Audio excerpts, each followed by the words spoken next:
Hola, ¿qué tal? Esta es la clase número 10 de reflexión filosófica de la educación. Continuamos en el punto 2.3 del programa, capitalismo, pobreza y desigualdad. Pasamos ahora al punto B en esta clase, que es el texto de Bernardo Klicksberg, Los parias de la tierra. Vamos a hablar de este texto. Previamente quisiera subrayar algo que señalamos en la clase pasada y que quizás quedó como al pasar, que me parece muy importante para pensar esta temática de la pobreza y la desigualdad.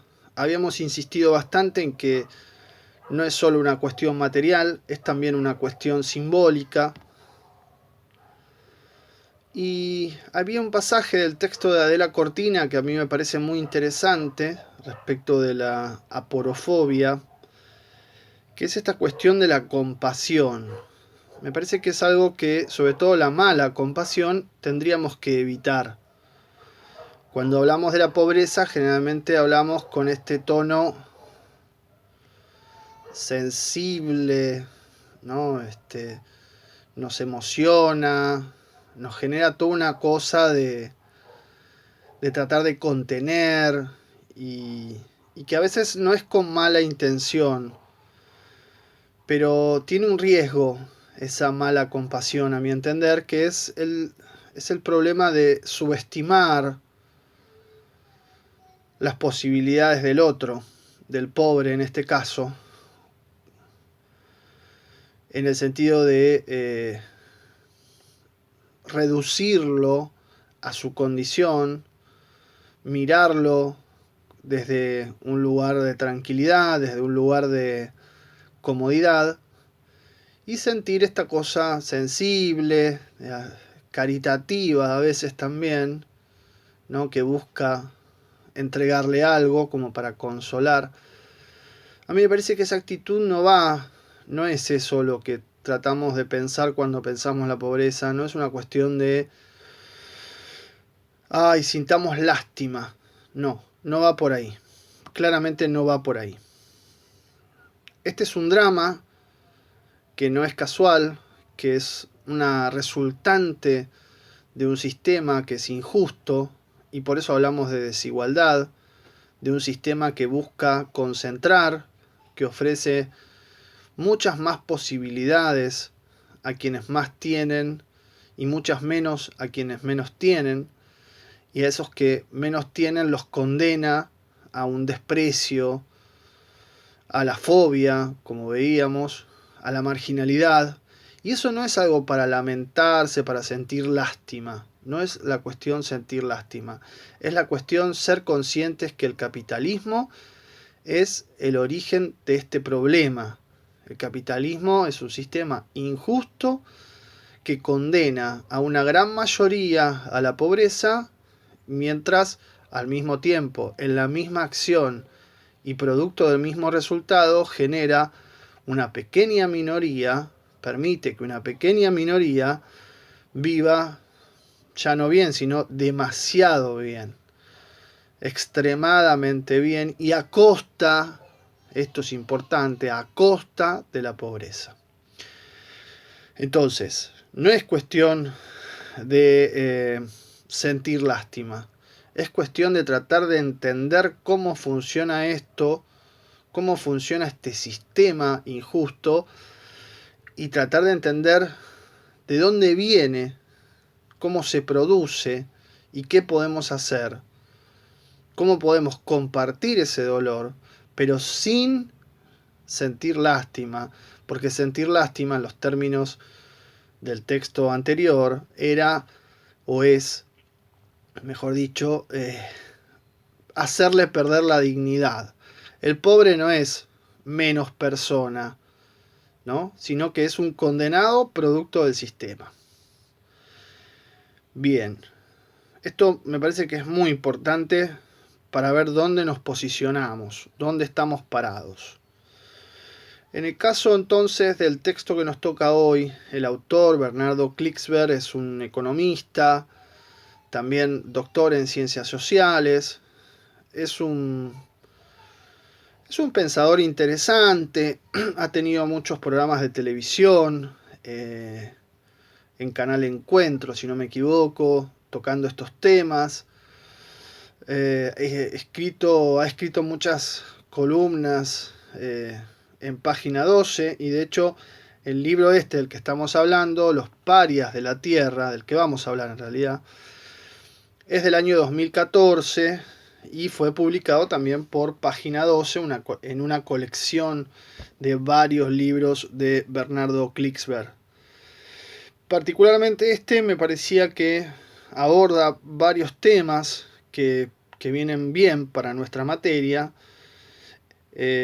No solo el tema de la pobreza, sino ahora ya, como decíamos la vez pasada, visto desde América Latina. Trae datos de América Latina, digamos, relativamente actuales, datos económicos y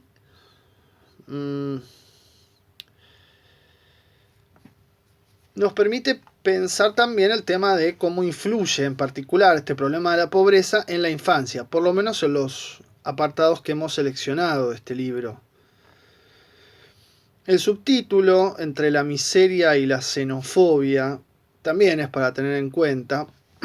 Los parias son los marginales, ¿no? Los que siempre están afuera, los que están vistos como no perteneciendo a. De hecho, ese título permitiría asociarse o estaría muy cercano a un texto muy conocido de Frantz Fanon que se llama Los condenados de la tierra, ¿no? que es un texto que inspira muchísimo a Paulo Freire, del que ya hablamos anteriormente. Miseria y xenofobia, ¿no? Claro, hay un... La discriminación está al orden del día. Y acá tendríamos que hacer alguna aclaración. Es cierto que la discriminación es un problema europeo, pero también es cierto que es un problema latinoamericano. La miseria y la discriminación también. Es un problema del cual nosotros no estamos exentos, nosotros como argentinos y como latinoamericanos también, porque todo el tiempo se está haciendo discriminación hacia, sobre todo, países vecinos, que está atravesada esta xenofobia, es inevitable decirlo en América Latina, por la cuestión de la racialidad, ¿no?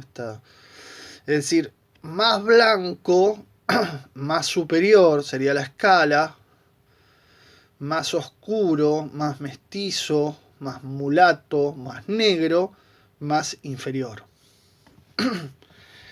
Yo sé que en Argentina vivimos supuestamente en una sociedad que, comparada con otras sociedades de América Latina, es vista como más igualitaria. Pero esto es visto, ¿no? Es visto. Es decir, es cierto que en otras sociedades de América Latina hay una paleta de colores, digamos así, de etnias,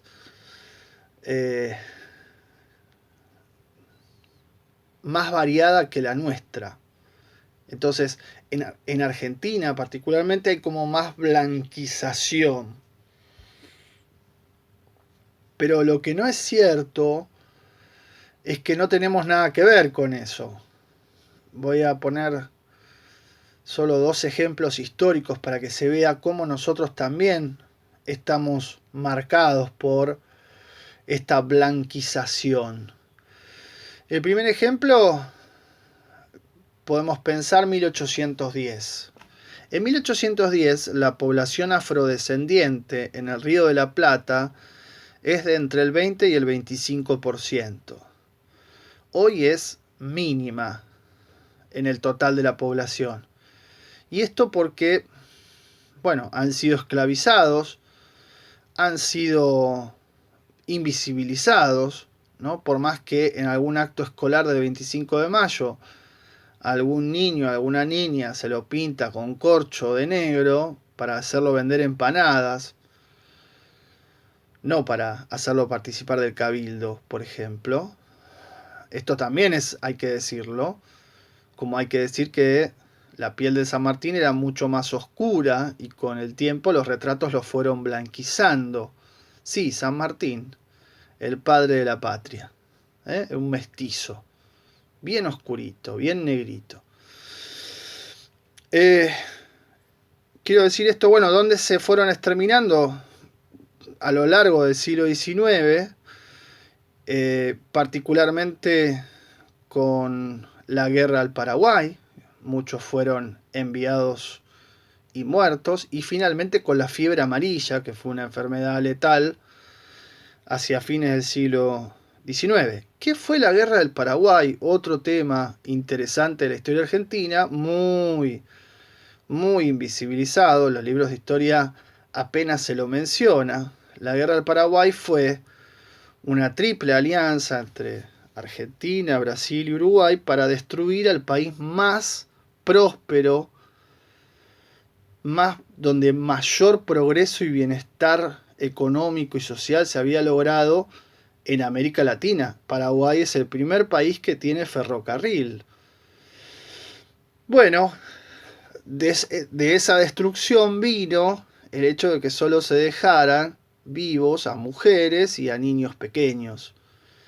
Paraguay nunca se recompuso de esa enorme matanza de miles de varones adultos hecha por esta triple alianza vergonzosa.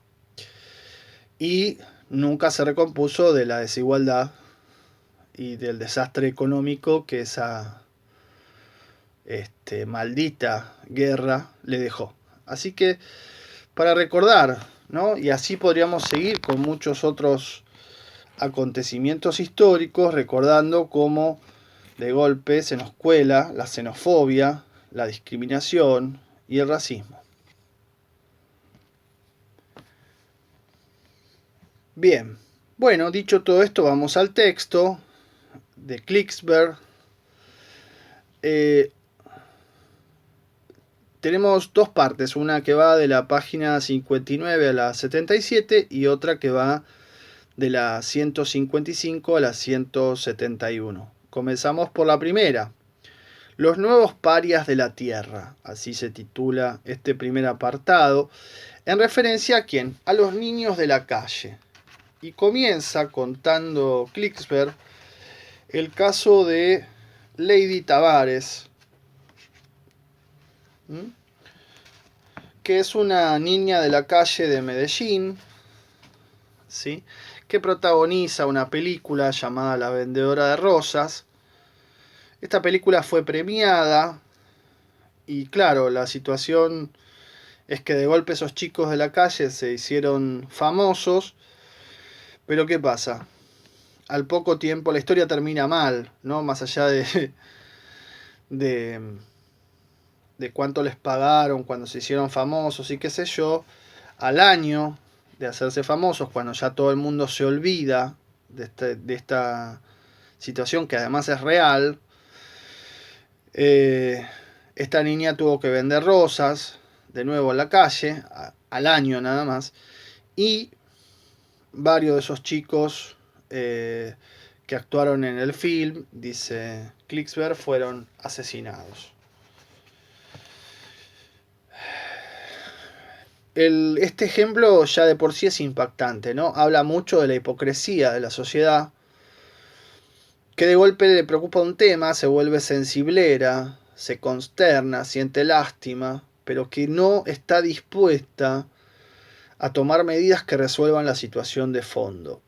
Y esta situación de fondo incluye una serie de problemas que atraviesan a millones de niños en América Latina. Esos problemas son el trabajo infantil, el comercio sexual o el tráfico sexual o de órganos también, y las drogas. Y esos problemas no son porque los chicos lo elijan, los chicos, las chicas lo elijan, quieran, sino, dice Klicksberg muy acertadamente, esto es el resultado de políticas de exclusión.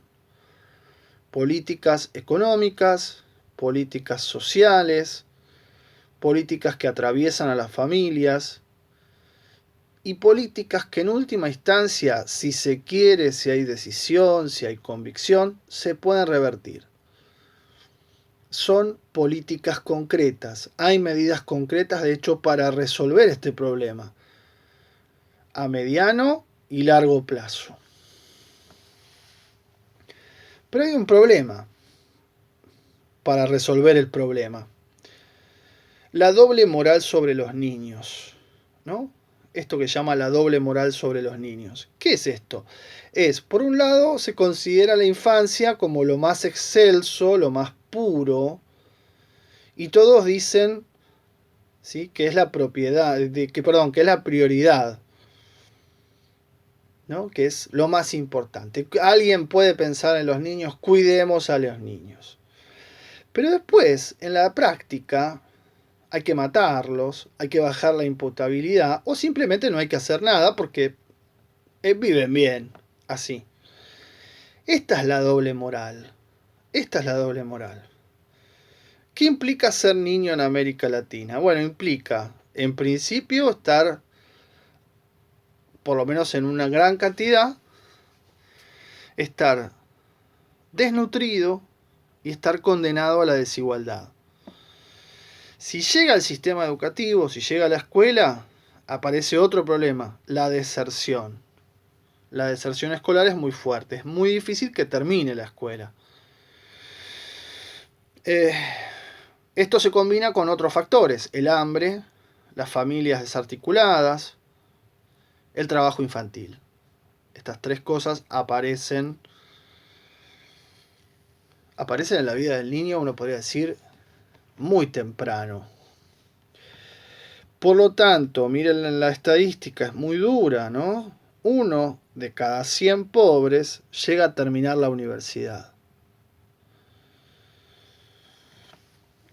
Los sueños, las aspiraciones de un niño pobre distan muchísimo, son muy diferentes a los sueños o aspiraciones de un niño o de una niña de clase media. ¿Y qué dice la sociedad? La sociedad, cuando pasa esto, primero elige mirar a otro lado y segundo, cuando mira, estigmatiza, ¿no? ¿Qué es lo que primero que aparece? La mano dura. El discurso de mano dura. El discurso que quiere además estigmatizar, ¿no?, llenar la idea de juventud como delincuente. Por supuesto que hay delito juvenil, es cierto.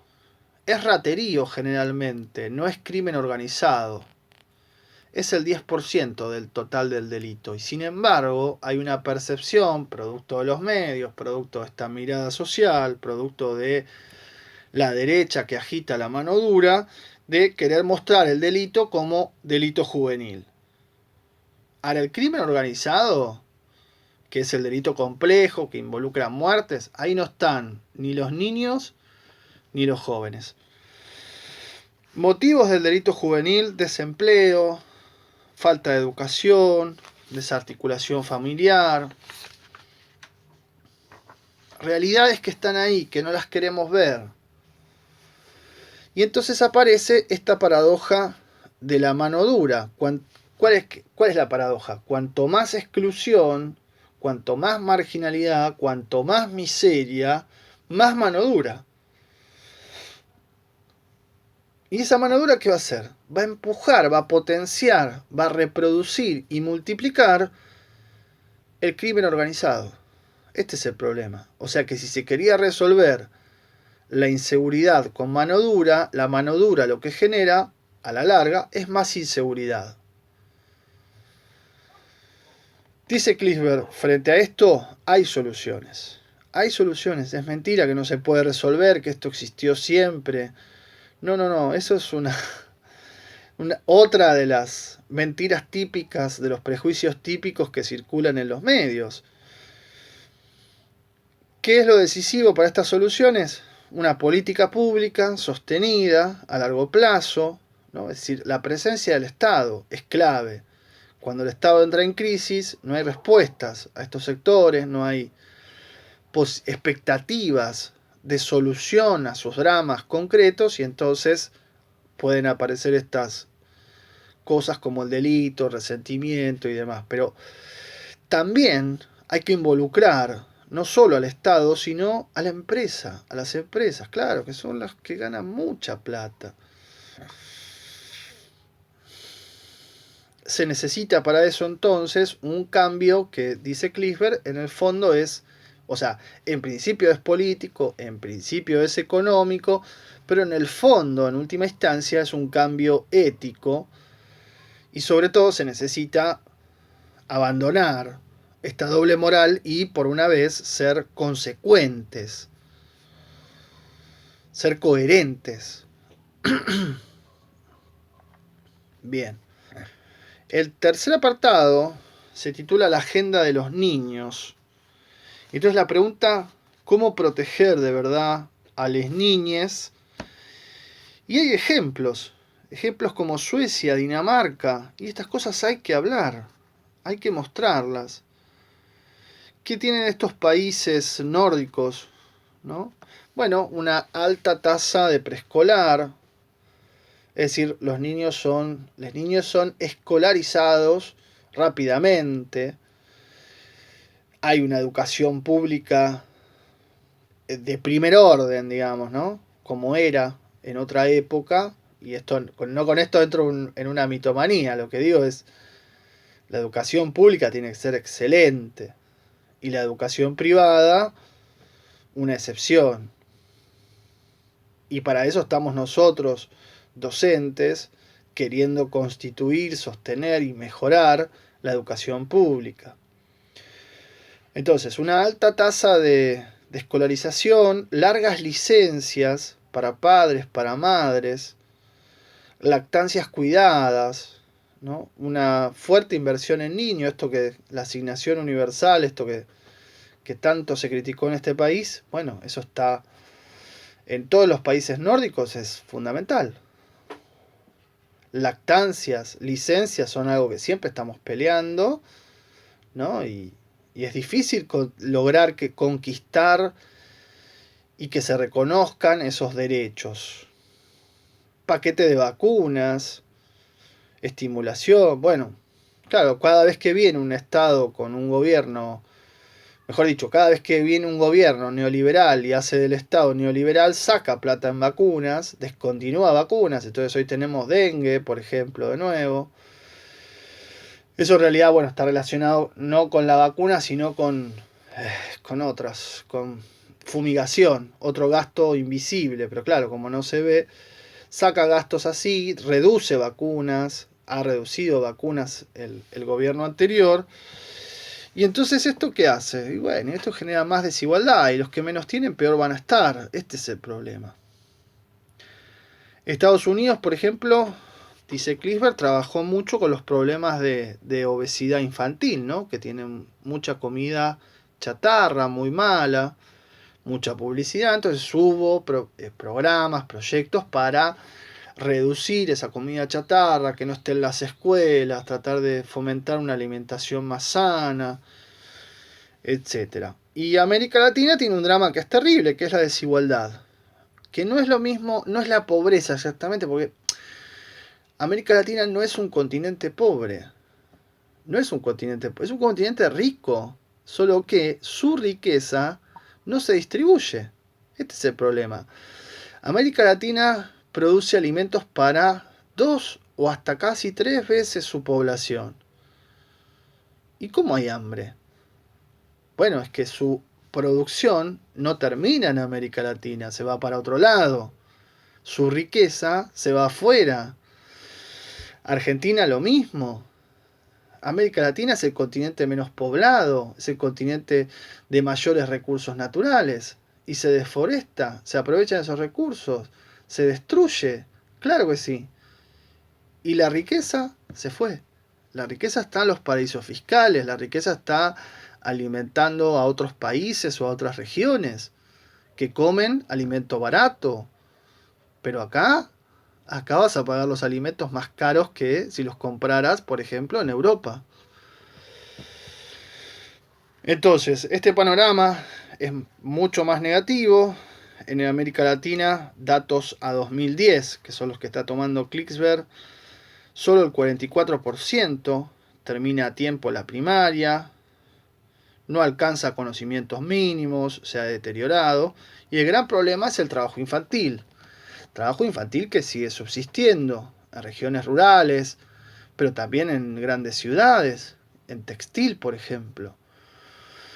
¿No? Trabajo esclavo, se retienen documentos, no pueden salir bajo ninguna circunstancia.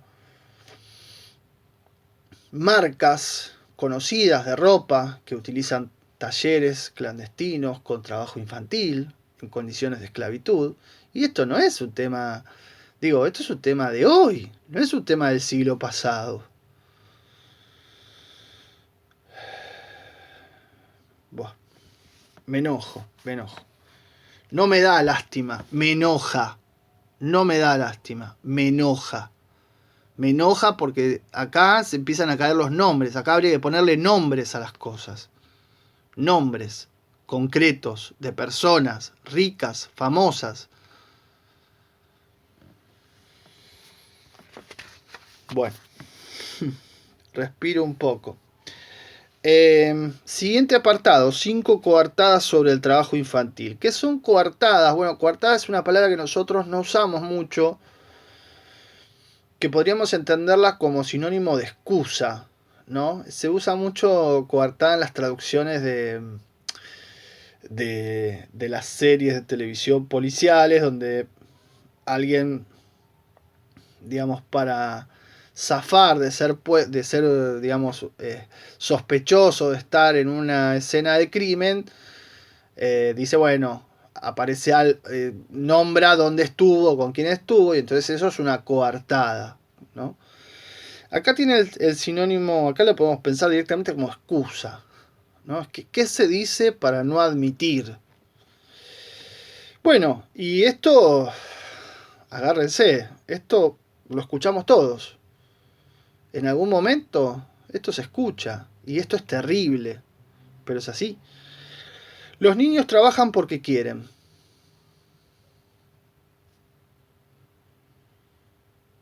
Una coartada. ¿Quieren que las comente? Los niños trabajan porque quieren. No se puede sostener por ningún lado. Que trabajen es bueno. Segunda coartada. Tercera, es una cuestión marginal. Cuarta, los niños de la calle son niños rebeldes, ¿no? Son excluidos. Niños rebeldes. Es re lindo estar en la calle, vivir bien. Miren, es terrible, pero hay que pasar por esa experiencia. Hay que vivir en la calle. Hay que trabajar para no ganar un peso, ser explotado y no saber si vas a comer hoy. ¿Desde cuándo eso es bueno? ¿Y por qué son cada vez más? Salgan a caminar las calles y miren cuántos chicos en la calle hay, cuánta gente durmiendo en la calle hay, en las grandes ciudades, o durmiendo en condiciones indignas. La quinta que menciona es no hay salida. Bueno, ese es el argumento, ¿no? Siempre hubo pobres. Bah, claro, sí, seguro. Es una manera también de excusarse del problema. Todo esto, miren, mejor que no, no comente porque voy a empezar a decir malas palabras y esta clase está grabada.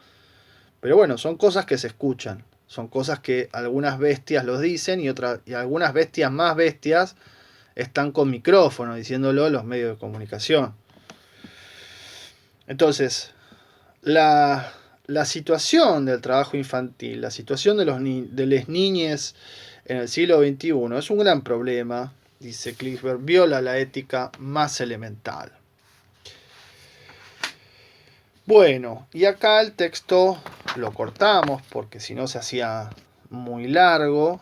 Y vamos ahora al segundo apartado, que va de las páginas 155 a 177.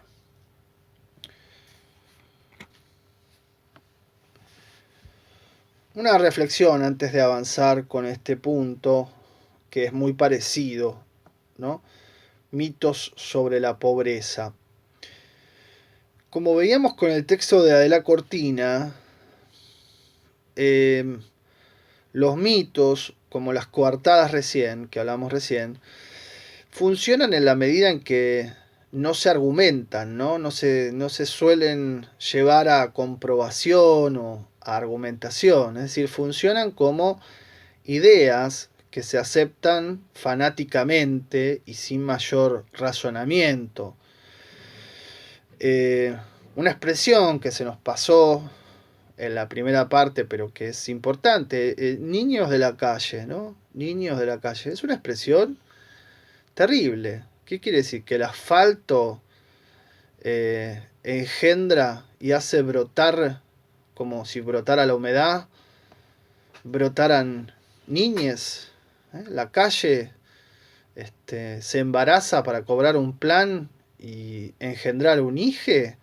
Bueno, esas son las bestialidades de ese razonamiento. Es obvio que no. Es obvio que terminan en la calle porque tienen todo un trasfondo muy complicado, de una familia muy complicada, con padres muy complicados, que a su vez tuvieron padres muy complicados, familia muy complicada. Y esto parece que se va hasta el fondo de los tiempos. Esto, para entenderlo en su fundamento de por qué es así, tenemos que mirar el sistema. El sistema produce esta desigualdad extrema. Es el sistema. Esta gente por derecho constitucional tiene que tener trabajo, vivienda, salud. Nada de eso se cumple. Nada de eso se cumple para estos marginales, mientras otros que son marginales en cantidad se llenan de plata. Sin hacer nada. Sin hacer nada. Viviendo de arriba, como ha hecho siempre la élite, la oligarquía, la clase larvaria de este país. Que cada tanto pone un presidente, cada tanto ajusta la economía, cada tanto daba un golpe de Estado en el siglo XX, y entonces generaba ganancias extraordinarias y viven de esas ganancias que generan más ganancias mientras no hacen nada. Nada.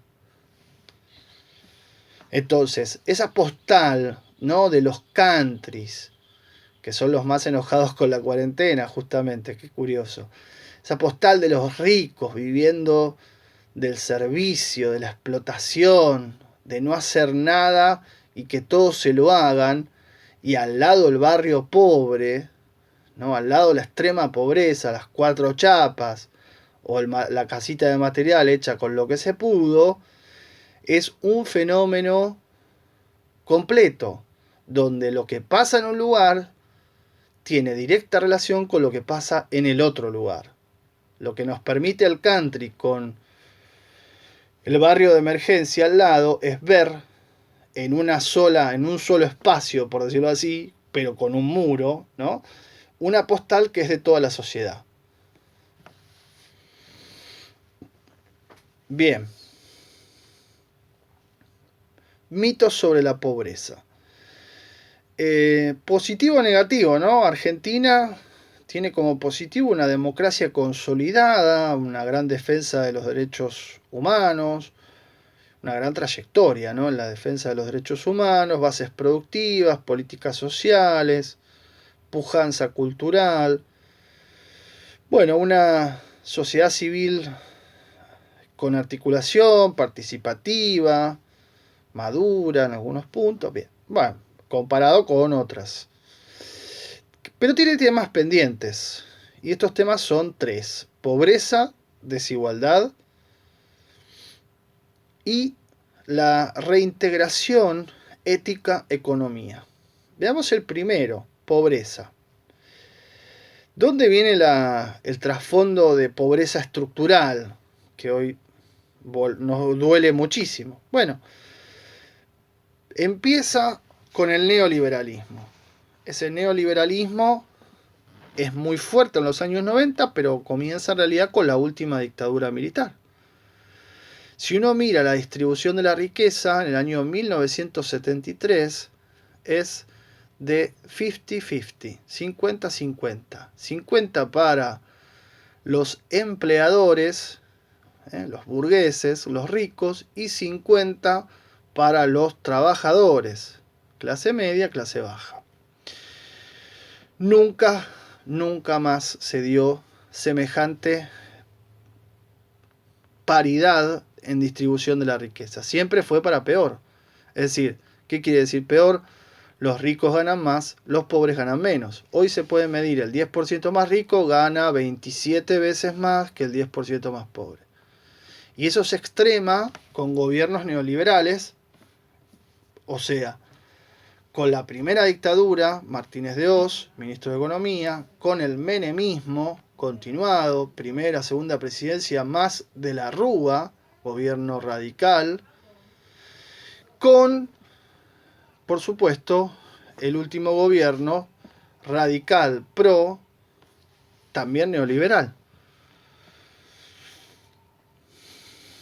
Bien, ahí entonces tenemos la explicación de este asunto, digamos, la concentración de la riqueza y la muy mala distribución.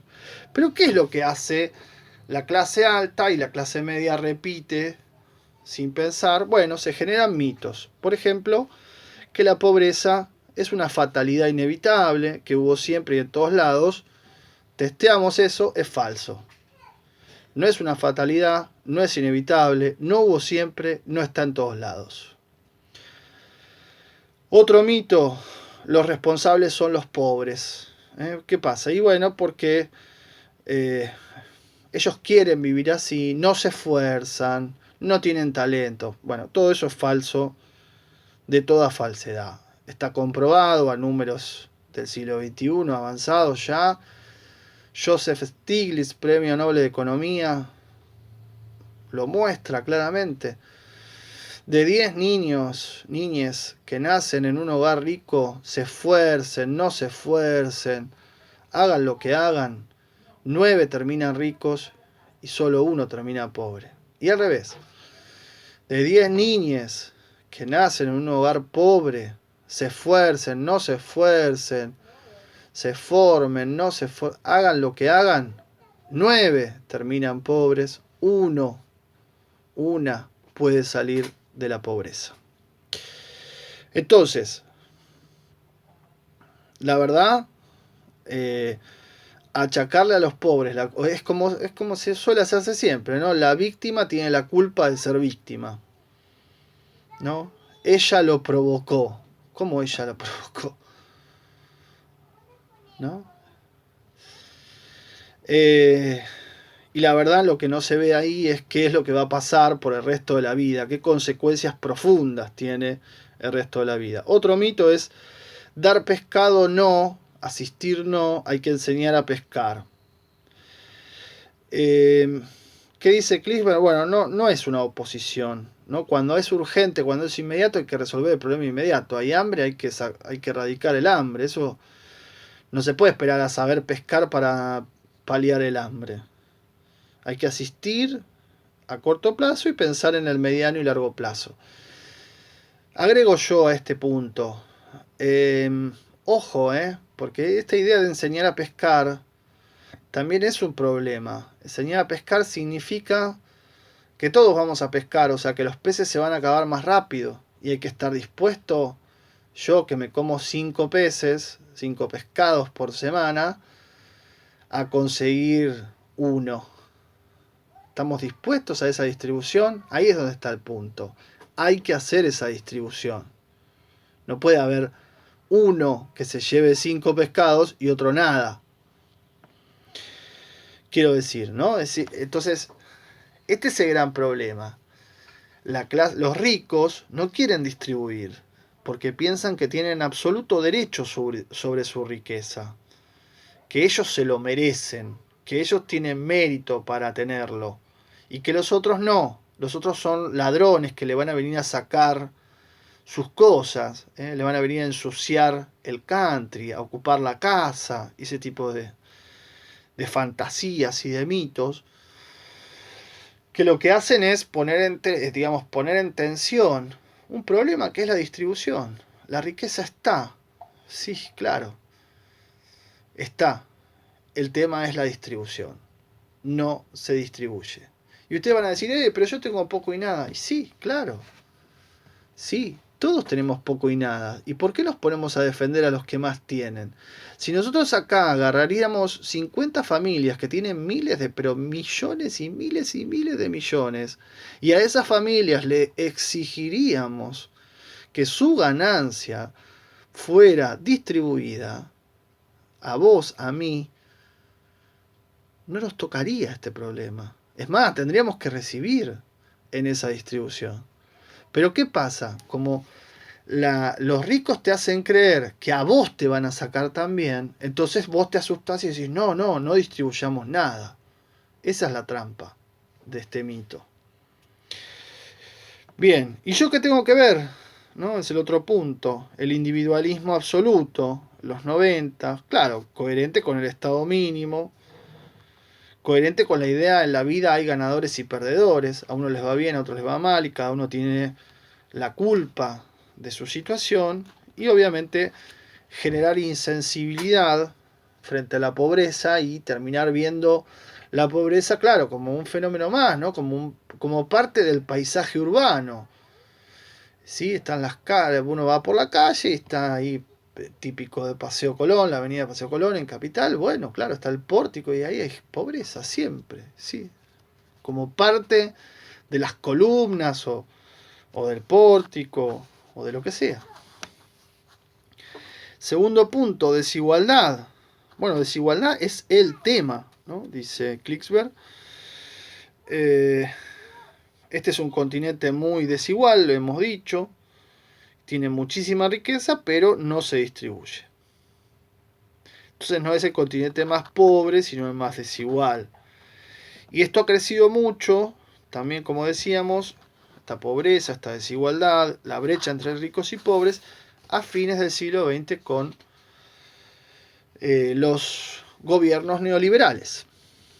Hay, por supuesto, mitos sobre la desigualdad, por ejemplo, que no afecta al crecimiento del país, y sí, claro que afecta el crecimiento del país, ¿no? Está claro que si hay desigualdad es muy difícil para un país que crezca, porque no hay reinversión, no hay mercado interno, y eso dificulta muchísimo el crecimiento. Termina haciéndose una economía solo para afuera, digamos, para exportar, y esa riqueza queda en manos de muy pocos y obviamente no se distribuye. Otro mito es la unidimensionalidad. Dice Klicksberg,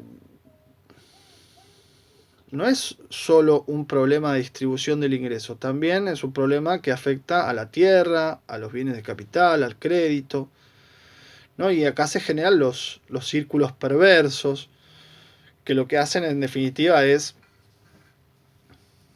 dañar la cohesión social, ¿no? Si tanta desigualdad genera mucho resentimiento, mucha bronca. Vos ves como tus explotadores la pasan bárbaro, mientras vos la pasas mal, y entonces eso daña el tejido social. También la inevitabilidad, ¿no? Y esto no es cierto. No es cierto que la desigualdad es inevitable.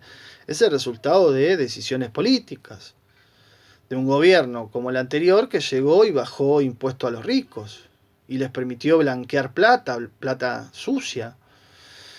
Este es el problema, ¿no? Bajar impuestos a los ricos y mantener los impuestos a los pobres, o en algunos casos hasta subirlos. La desigualdad no es derrotable, es otro de los mitos. Claro que es derrotable, hay un montón de países que lograron derrotar la desigualdad. Noruega, Costa Rica, Uruguay son ejemplos que pone Habrá que ver más o menos qué sentido. Es difícil también algunas comparaciones.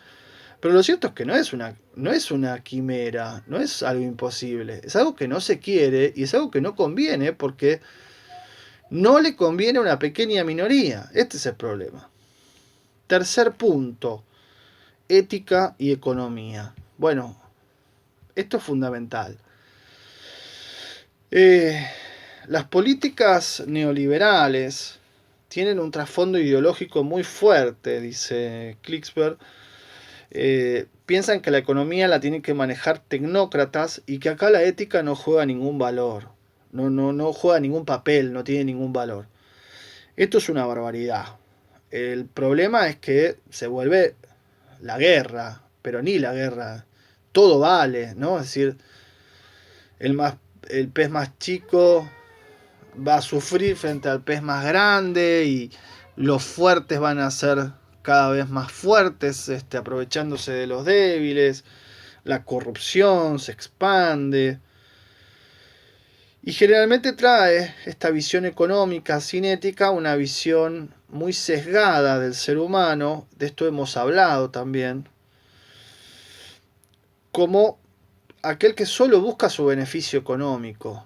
Bueno, esto puede ser, sí, una ley de la economía, pero la verdad es que nosotros no nos guiamos solo por el interés económico, ¿no? Es decir, tenemos otros valores, tenemos amistades, tenemos familia, tenemos creencias. La plata no es todo y no ayuda. Claro, cuando no tenemos, cuando no llegamos a cubrir las necesidades básicas, pensamos que es la solución de todo, pero no es cierto. No somos seres económicos egoístas solo pensando, tipo señor Burns, solo pensando qué nos puede llenar de beneficio. Tenemos valores, somos seres éticos. La propuesta entonces de Klicksberg, por supuesto, recuperando autores clásicos de la economía como Smith, Ricardo, Mill o mismo Keynes, es que economía tiene que estar de la mano de la ética, ¿no? Es decir, uno ve estos días de pandemia economistas diciendo lo único que importa es la economía. O sea, no importa si la gente se muere, sale, se contagia y se muere. Lo único que importa es la economía, los mercados, los bonos, la bolsa. ¿Y a la gente? ¿Quién hace la economía? Ah, no, eso. Los números en pequeño no les interesan los números grandes, claro, y los números grandes, la macroeconomía, es lo que beneficia casualmente a esa minoría en realidad de ricos. Bueno, entonces la propuesta puede sonar más, menos convincente. De Klicksberg sería tratar de reconciliar los principios, ¿no? Las medidas económicas con una visión ética. Ética. Una palabra que los ricos, los empresarios, los poderosos no suelen tener en sus diccionarios, suelen no saber qué significa y me parece que mucho no les importa, pero nosotros sí. Uy, qué largo se ha hecho esto. Eh, para reconciliar economía y ética necesitamos un cambio profundo de mentalidad y insisto, esto es parte de un problema que nos atraviesa y que algo tenemos que hacer frente a este problema. La pobreza no está más allá, está siempre más acá, está al lado nuestro, es un enorme problema y no hay que sentir lástima, hay que pensar qué se hace desde el lugar que nos toca, la educación, la economía, la sociedad, la política, donde estemos, qué podemos hacer para que esta situación no se agrave y sobre todo se revierta. Queremos vivir una sociedad más justa, más igualitaria, más digna, pero para todos. Bueno, seguimos la próxima con el texto de Valdés sobre las élites globales.